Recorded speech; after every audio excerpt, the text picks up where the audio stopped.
प्राचीन पर्वतों और घने जंगलों से घिरे एक विशाल राज्य में राजा विराटसेन नाम का एक न्यायप्रिय और दूरदर्शी शासक रहता था। राज्य समृद्ध था, नदियां लहराती थी, खेत हरे भरे थे और लोग सुख शांति से जीते थे। लेकिन समय हमेशा एक सा नहीं रहता था। अचानक एक वर्ष ऐसा आया कि बादल तो उठे मगर बरसात नहीं हुई। खेत सूखने लगे, नदियों का पानी घटने लगा और किसानों की फसलें बर्बाद होने लगीं। राज्य की अर्थव्यवस्था टूटने लगी, बाजार खाली होने लगे, लोग चिंतित थे। राजा ने अपने मंत्रियों से सलाह ली, दरबार में बैठकें की, बड़े से बड़े वैद्यों, विद्वानों और व्यापारियों को बुलाया, पर किसी के पास समस्या का हल नहीं था। हर नया प्रयास नाकाम साबित होता गया। राजा विराटसेन चिंता और तनाव से भर गया। उसे अपने लोगों की पीड़ा देखकर नींद नहीं आती थी। इसी बीच एक दिन दरबार में एक बुजुर्ग सिपाही ने बताया कि राज्य के एक दूरस्थ गांव जंगलकुंड में एक साधारण परंतु अत्यंत बुद्धिमान व्यक्ति रहता है। लोग बताते हैं कि वह प्रकृति, पानी और जमीन के बारे में गहरी समझ रखता है। राजा ने बिना देर किए उसी क्षण उस गांव की ओर जाने का निर्णय किया। राजा की यात्रा अगली सुबह राजा ने केवल कुछ सैनिकों और एक मंत्री को साथ लिया और जंगलकुंड गांव की ओर निकल पड़ा। रास्ता कठिन था, कच्चे रास्ते, ऊबड़ खाबड़ पहाड़ियां और घने जंगलों से होकर गुजरना था। लेकिन राजा ने हार नहीं मानी। वह जानना चाहता था कि क्या सच में वहां किसी के पास कोई ज्ञान है जो राज्य को बचा सकता है। कई घंटों की यात्रा के बाद राजा उस छोटे से शांत गांव में पहुंचा। वहां मिट्टी के घर थे, लोगों के चेहरे थके हुए थे, पर उनकी आंखों में उम्मीद की हल्की चमक थी।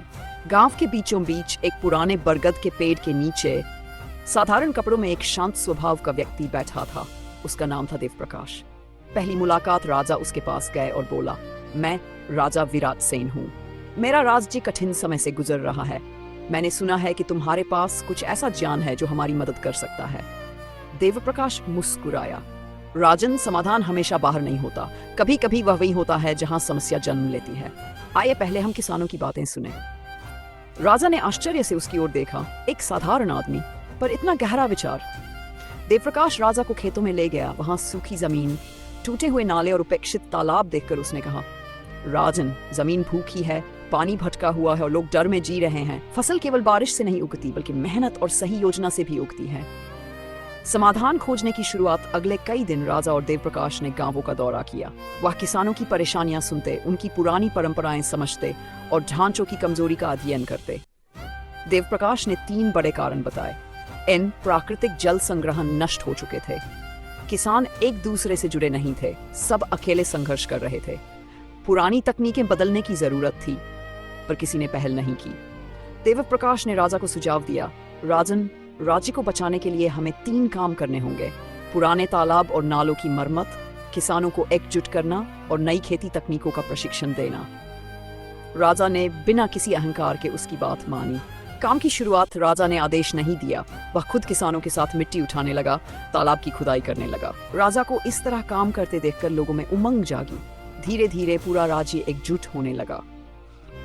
देवप्रकाश ने किसानों को बारिश के पानी को रोकने की विधियां सिखाई, नए बीजों के बारे में बताया और छोटी छोटी खेत की तकनीकें समझाई। किसानों ने मिलकर टीम बनाई। हर गांव में एक जल संग्रहण समूह बनाया गया। कुछ महीनों बाद तालाब फिर से भरने लगे, मिट्टी नम होने लगी, बीज अंकुरित होने लगे, फिर से उम्मीद पैदा होने लगी। राज्य में समृद्धि की वापसी। अगली बारिश में खेत लहलहाने लगे, लोग खुश होने लगे और बाजार फिर से भरने लगे। राजा ने देवप्रकाश को आदर से सम्मानित किया, लेकिन देवप्रकाश ने कहा, राजन, मैंने कुछ नहीं किया, सब आपके लोगों की मेहनत और आपकी विनम्रता का परिणाम है। राजा मुस्कुराया, नहीं देवप्रकाश, तुमने मुझे यह सिखाया कि राज एक सिंहासन से नहीं बल्कि लोगों के दिलों से चलता है। कहानी का संदेश सच्ची महानता शक्ति में नहीं बल्कि विनम्रता, एकता और सही मार्गदर्शन में होती है। अगर आपको यह वीडियो अच्छा लगा हो तो ऐसे ही और अच्छे वीडियो के लिए चैनल को सब्सक्राइब करें।